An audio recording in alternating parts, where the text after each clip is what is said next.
My name is Hamza Ibrahim और आज के इस अमेज़न के लेक्चर में मैं आपको बताऊंगा कि अमेज़न की अकाउंट हेल्थ किस तरह मैनेज की जा सकती है और किन चीज़ों को अगर आप रेगुलरली देखें और उनको चेक करते रहें और उसका चेक एंड बैलेंस रखें, उसको जो अमेज़न ने थ्रेशोल्ड दी हुई है उनके अकॉर्डिंग रखें, तो आप जो है अमेज़न के अकाउंट को स्मूथली रन कर सकते हैं। तो टाइम वेस्ट किए बगैर स्क्रीन की तरफ चलते हैं और उसमें फिर मैं आपको गाइड करता हूँ। तो सबसे पहले हम आ जाते हैं अमेज़न पे के मेन इंटरफेस आ रहा है। ये हम लोग सबसे पहले जो नोट करनी है चीज़ वो अमेज़न की अकाउंट हेल्थ है। ये आपने रेगुलरली विज़िट करनी ही करनी है। इसमें आपको मैं बेसिक्स बताता हूँ कि ये ODR क्या है। ODR stands for order defect rate. ये अंडर 1% होना चाहिए, मतलब 100 ऑर्डर में से एक ऑर्डर अगर डिफेक्टेड हो तो वो 1% होता है। अब आप ये चेक करें कि मेरे लास्ट 60 डेज़ में 1090 ऑर्डर्स हैं टोटल और 0 of the order is defected, मतलब कोई डिफेक्टेड ऑर्डर नहीं है। ऑर्डर डिफेक्ट रेट किन चीज़ों से अफेक्ट होता है, ये क्या चीज़ें ऑर्डर डिफेक्ट रेट पे इम्पेक्ट करती हैं। फॉर एग्जांपल, अगर कोई कस्टमर आपको नेगेटिव फीडबैक दे दे, A to Z guarantee claim दे दे या charge back claim. A to Z guarantee claim ये होता है कि आप कस्टमर की कोई क्यूरी को सही तरह रिस्पॉन्ड नहीं कर सके, उसको इशू को एड्रेस नहीं कर सके, तो उसके पास ऑप्शन होता है A to Z guarantee claim का। वो ओपन करता है और अमेज़न से रिक्वेस्ट करता है कि हाँ अमेज़न अपने बिहाफ पे उसका केस देखे।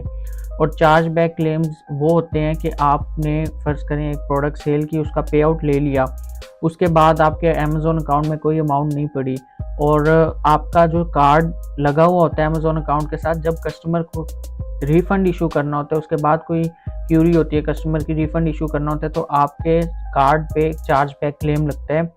तो कार्ड पे चार्ज होता है, इसको चार्ज बैक क्लेम कहते हैं और ये भी ऑर्डर डिफेक्ट रेट को इंक्रीज़ करने में इम्पेक्ट करता है। तो इन चीज़ों को हम बाद में डिस्कस करेंगे। अभी फ़िलहाल जो है लेट शिपमेंट रेट की तरफ आ जाते हैं। अगर आपने जो है लेबल बाय कर लिया और वो स्कैन करने में देरी हो गई, फॉर एग्जांपल आप मंडे को लेबल बाय कर रहे हैं और वेडनेसडे को या थर्सडे को वो शिपिंग सर्विस कुरियर सर्विस के हैंड ओवर कर रहे हैं, इसका मतलब है लेबल स्कैन लेट होगा। जितना लेबल लेट स्कैन होगा उतनी लेट डिलीवरी होगी और लेट शिपमेंट रेट जो है वो इंक्रीज़ होगा। Pre fulfilment order cancellation rate इसलिए इंक्रीज़ होता है कि एक कस्टमर ने आपको ऑर्डर किया और आपने वो प्रोडक्ट अनअवेलेबिलिटी की वजह से या किसी भी और वजह से खुद कैंसिल कर दिया।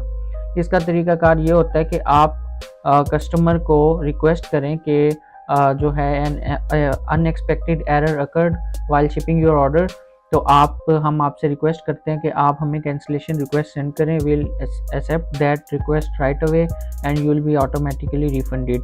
तो इस तरह की एक छोटी सी टेम्पलेट बना के उनसे कस्टमर से कैंसिल करवा लेते हैं ऑर्डर, और ये प्री फुलफिलमेंट कैंसिल रेट भी इम्पेक्ट नहीं होता। वैलिड ट्रैकिंग रेट जो है ये होना चाहिए है ओवर 95% कि आप लोगों की जो ट्रैकिंग है वो वैलिड हो।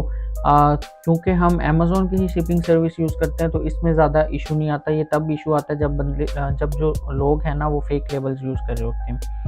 और चौथे नंबर पे है ऑन टाइम डिलीवरी रेट। ये ऊपर नीचे होती रहती है क्योंकि वो अब हम लोगों ने जब स्कैन करवा लिया टाइमली और कोरियर को के हैंड ओवर कर दिया, अब कोरियर पे डिपेंड करता है कि वो कितने टाइम में डिलीवरी कर रहा है। कभी कभार इस तरह के वेदर कंडीशंस बन जाती हैं, कोई और डिज़ास्टर आ जाता है जिस वजह से जो है ज़रा लेट हो जाता है, तो जो है ऑन टाइम डिलीवरी रेट थोड़ा सा इम्पेक्ट होता है। इसको कोशिश करें कि अगर ये इम्पेक्ट हो तो आप थोड़ा सा हैंडलिंग टाइम इंक्रीज़ कर लें ताकि नेक्स्ट टाइम जो है ये इशू ना आए। फिर आपने रेगुलरली परफॉर्मेंस नोटिफिकेशन वाला टैब विजिट करना है। आप यहाँ पे, मैंने तो ये बुक मार्क किए हुए हैं, आप यहाँ पे आएंगे परफॉर्मेंस और परफॉर्मेंस नोटिफिकेशन पे।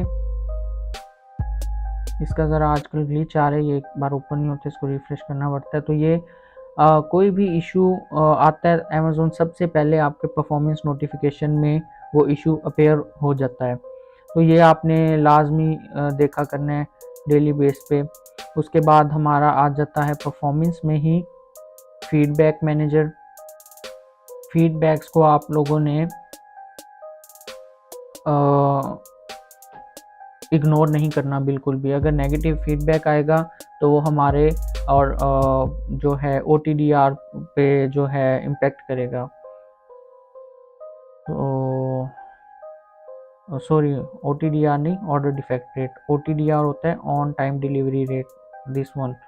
तो ये ऑर्डर डिफेक्ट रेट पे करेगा इम्पेक्ट।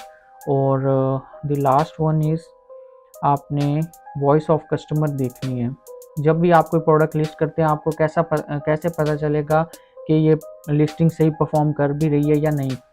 ये आपने अब मैंने टोटल, आप चेक कर लें, 78 लिस्टिंग्स की हुई हैं। 75 वर एक्सीलेंट, 2 आर गुड, एक पुअर लिस्टिंग है जो कि मैंने डिलीट कर दी थी। तो इस तरह जो है आप लोग इन चीज़ों को देख के इनको रेगुलरली विजिट करके चेक करके अपने अमेज़न के अकाउंट को स्मूथ रन कर सकते हैं। अगर किसी को कोई इशू आ भी जाता है, फॉर एग्जांपल कोई गलती हो जाती है, कोई मिस्टेक हो जाती है, इनके इशू आते हैं, इनकी वजह से अकाउंट डीएक्टिवेट होता है, तो आप हमसे रब्ता कर सकते हैं। उसको ओपन करवाने का तरीका भी जो है वो हम आपको बताएंगे। और अगर किसी को किसी और हवाले से कोई इशू है अमेज़न में, तो वो भी रब्ता कर सकते हैं। हम कोशिश करेंगे नेक्स्ट वीडियो उस टॉपिक पे बनाएं। Thank you.